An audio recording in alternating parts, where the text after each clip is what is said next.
ఇవాల్టి ముఖ్యాంశాలు. రాజీవ్ గాంధీ విగ్రహానికి నివాళులర్పించిన ప్రముఖులు, ఢిల్లీలో వీర్ ఘాట్ వద్ద నివాళులు అర్పించిన కాంగ్రెస్ అగ్రనాయకులు. తెలంగాణలో రాజీవ్ గాంధీ విగ్రహానికి నివాళులు అర్పించిన సీఎం రేవంత్ రెడ్డి, భట్టి విక్రమార్క, జానారెడ్డి, విహెచ్. కాకానికి రేవ్ పార్టీతో సంబంధం ఉంది. సోమిరెడ్డి. కాకానికి రేవ్ పార్టీకి సంబంధం లేకపోతే ఆయన పాస్పోర్ట్లు ఎందుకు చిక్కాయి? రేవ్ పార్టీ జరిగిన ఫామ్ హౌస్ యజమాని గోపాల్ రెడ్డి కాకాని మిత్రుడని వ్యాఖ్య. కాకాని సంఘ విద్రోహ శక్తులతో సంబంధాలున్నాయని విమర్శ. ధాన్యం సేకరించిన వెంటనే రైతుల ఖాతాల్లో డబ్బు జమ చేస్తాం. భట్టి. తడిచిన ధాన్యం కూడా కొంటున్నాం. ధాన్యం కొనుగోలు విషయంలో ప్రభుత్వంపై దుష్ప్రచారం చేస్తున్నారని మండిపాటు. అబద్దాలు చెప్పడం బీఆర్ఎస్ నేతలకు అలవాటు అని చురకలు.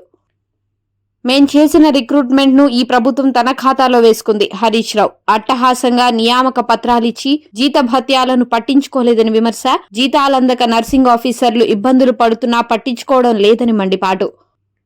నేడు కుటుంబ సభ్యులతో కలిసి తిరుమలకు వెళ్లనున్న సీఎం రేవంత్. సాయంత్రం తిరుమలకు వెళ్లనున్న సీఎం. రాత్రి తిరుమలలో బస చేసి రేపు హైదరాబాద్ రానున్న రేవంత్ రెడ్డి.